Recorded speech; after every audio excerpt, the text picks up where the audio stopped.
Good morning, students. In the previous video, we have completed chapter number 1 from economics. The name of the chapter was development. So today we will take up the exercise of this chapter that is given in your NCERT notebook. So these are MCQs.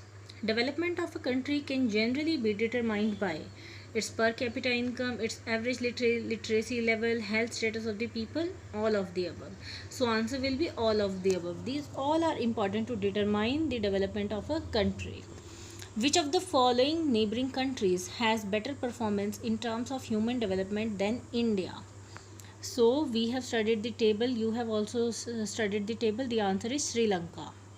Assume there are 4 families in a country. The average per capita income of these families is rupees 5,000.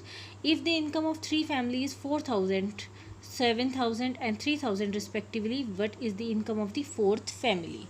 So you can use it how you take up the average income, you can use it, and the answer would be 6,000.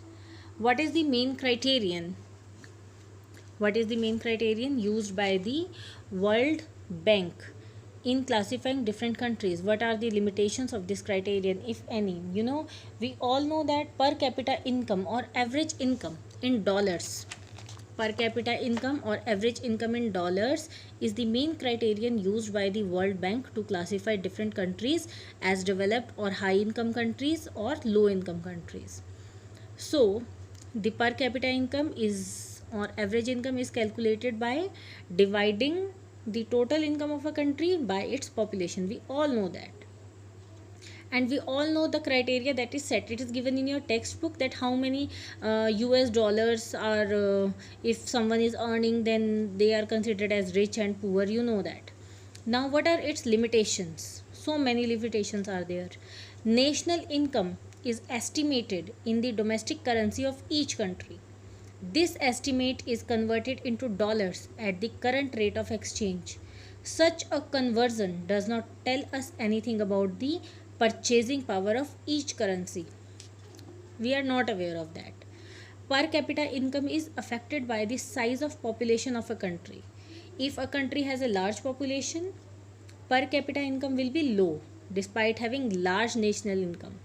We all know that because उतने ही ज़्यादा members add होते रहेंगे.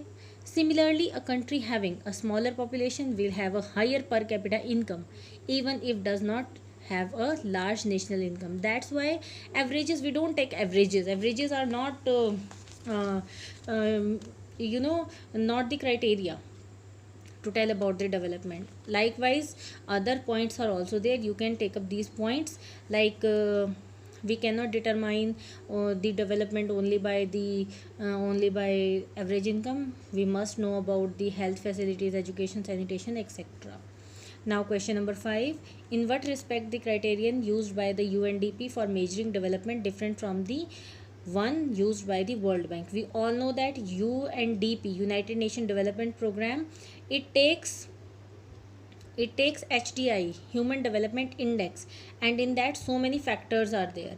But World Bank only takes up the average income. So UNDP has a broader concept and World Bank has a very narrow concept. You can even explain in that literacy rate, infant mortality rate, net attendance ratio, all the things you can explain in that. Question number 6. Why do we use averages? Are there any limitations to their use? Illustrate with your own example related to the development. So yes, limitations. Firstly, why do we use averages? We use averages for comparisons across different classes. What are the limitations? The main limitation of using averages is that it calculates only the mean availability and hide the disparities. All the disparities are hidden in them. Then Kerala. Next question. Kerala with lower per capita income has a better human development ranking than Maharashtra. Hence, per capita income is not a useful criterion at all and should not be used to compare states. Do you agree? Yes, we do agree. Kerala has better HDR. Human development ratio is better because it has more investment in human resource than in Maharashtra. Hence, per capita income should not be used to compare states. So many other things are there, they are to be taken in notice. Now next question, find out the present sources of energy that are used by the people in India. What could be the other possibilities 50 years from now? So present sources of energy are conventional, we use conventional sources are coal, petroleum, natural gases, we use them.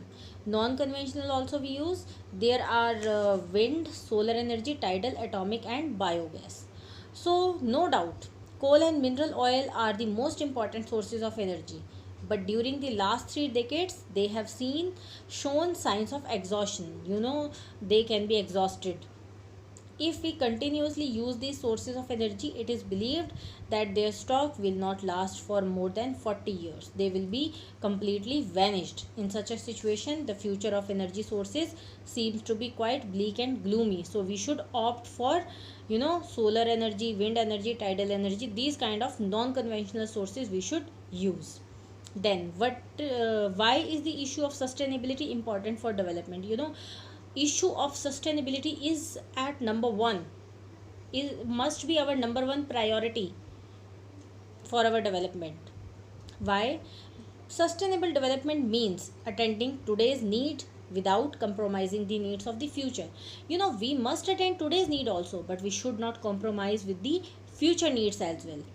We all know that every generation wants to get the maximum benefit from the resources which are available to them. But this can be dangerous because the available resources can be exhausted within a short period of time, and the future generations will remain deprived of all these resources. So it will be harmful for all the mankind if we will not take up the sustainable development. That's why the issue of sustainability is very, very, very important, is the most important thing to be taken up. Next and very important question, it generally comes for 3 marks. The earth has enough resources to meet the needs of all, but not enough to satisfy the greed of even one person. How is this statement relevant to the discussion of development discussed? It is true. This statement is quite true. Human wants and aspirations are unlimited. You just take your own example. Today you have bought a pair of jeans. Will you stop there? No. Next month you want 2 more and so many other things. Now you want shoes also and other things also you want. So human aspirations are unlimited, but the resources required to satisfy these wants are limited in supply. So resources are limited. Our earth has provided us enough resources, but nowadays human beings have become so greedy that for their progress and development they readily succumb to the activities such as deforestation, extraction of excess underground water. Deforestation, when forest will not be there, temperature will be increased, we will not get oxygen for breathing. So many factors are there that can be harmful for whole of the mankind. So if these available resources are used irrationally, they will end up soon get degraded or become less productive and inefficient. So we should check on their uncontrolled manners. Our earth has enough sources to meet our needs, but certainly not enough to satisfy our greed. Then list a few examples of environment degradation that you may have observed around you. So many examples are there, like deforestation, depleting levels of groundwater, soil erosion, water pollution, burning of fossil fuels, ozone layer depletion, air pollution, forest cutting, noise pollution. So many are there, endless. Now next, for each of the items given in table 1.6, find out which country is at the top and which is at the bottom. So you can do it by your own. After observing this table, you can do it by your own. Compare the national level. These are 2 things you are supposed to compare. So this is the chapter all about, and extra questions I will send to your school, and they will publish that into your school website in your assignment slot. You can get them from there. So these questions, only this question, that question number 10 is to be done in your notebook, and other questions I will give you those questions to be done in your notebook. They will be of 1 mark, 3 mark and 5 mark according to your examination pattern. So revise your chapter very carefully. In the next video we will start with the new chapter. Thank you students, have a nice day.